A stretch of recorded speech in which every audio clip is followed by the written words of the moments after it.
अध्यक्ष महोदय छापल्याप्रमाणे.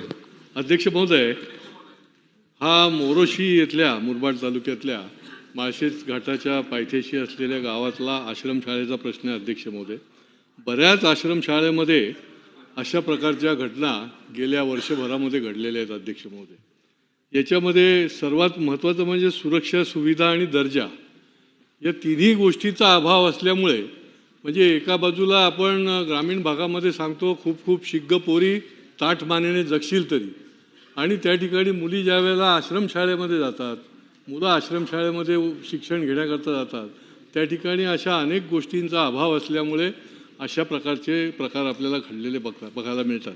अध्यक्ष महोदय, माझे याच्यामध्ये 3 प्रश्न आहेत की याच्यामध्ये जी आपण विभागीय चौकशी नेमलेली आहे याचा अहवाल आला आहे का, कधी येणार आहे? अजून तर आलेला दिसत नाही. अध्यक्ष महोदय, दुसरं म्हणजे याच्यामध्ये तुम्ही प्रकल्प अधिकारी जो आहे याला मोकळं ठेवताय.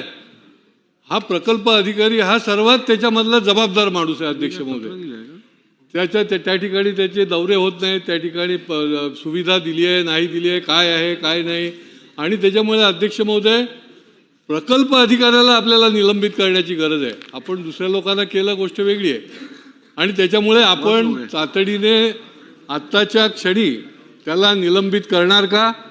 आणि तिसरं अध्यक्ष महोदय, या मुलीचा, कारण ती 10वीचं परीक्षा देणार होती अध्यक्ष महोदय, तर तिच्या कुटुंबियांना आपण आर्थिक मदत देणार का? अध्यक्ष महोदय, शासकीय आश्रमशाळा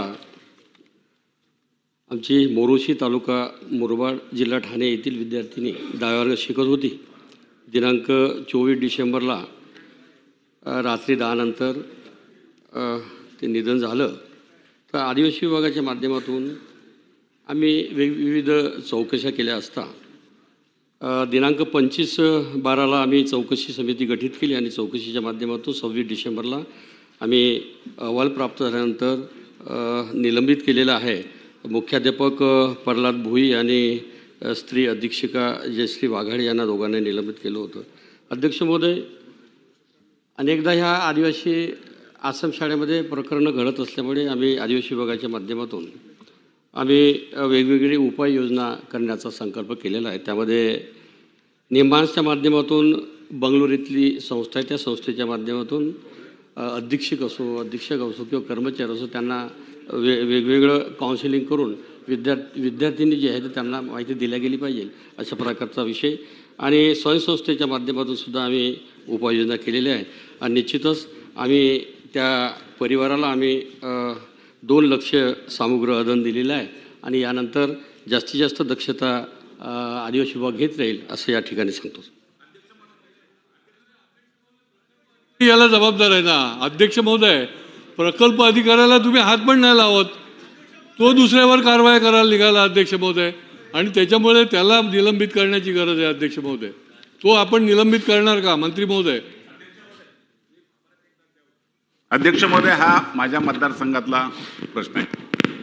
मोरोशी आश्रमशाळेच्या अगोदर सुद्धा वालिवरा आश्रमशाळेमध्ये सुद्धा असाच प्रकार घडला. या शापूर प्रकल्पाअंतर्गत येणाऱ्या या सगळ्या आश्रमशाळांच्यावर प्रकल्प अधिकारीच खऱ्या अर्थाने जबाबदार आहे. जे संजय केळकर यांनी विचारले वस्तुस्थिती आहे. कुठल्याही प्रकारच्या व्हिजिट नाही, कंट्रोल नाही, फक्त वसुलीसाठी जातात आणि वसुली करणं हा एकच धंदा त्यांचा आहे. तर खरं म्हणजे या मुलीने आत्महत्या केली, त्याबरोबर वालिवऱ्याच्या सुद्धा त्याची सुद्धा अजून चौकशी येऊन आलेली आहे, पण त्यांच्यावर पण त्या प्रकल्प अधिकाऱ्यावर कारवाई झाली नाही. आता ही मोरोशीची दुसरी घटना घडते, आणि तरी सुद्धा जर त्याला संरक्षण मिळत असेल तर ते चुकीचं आहे. जर मुलींच्या बाबतीमध्ये अशा प्रकारच्या आत्महत्या करण्याची पाळी येत असेल तर पहिल्यांदा प्रकल्प अधिकाऱ्याला निलंबित करावं आणि त्याच्यावर कठोर कारवाई करावी.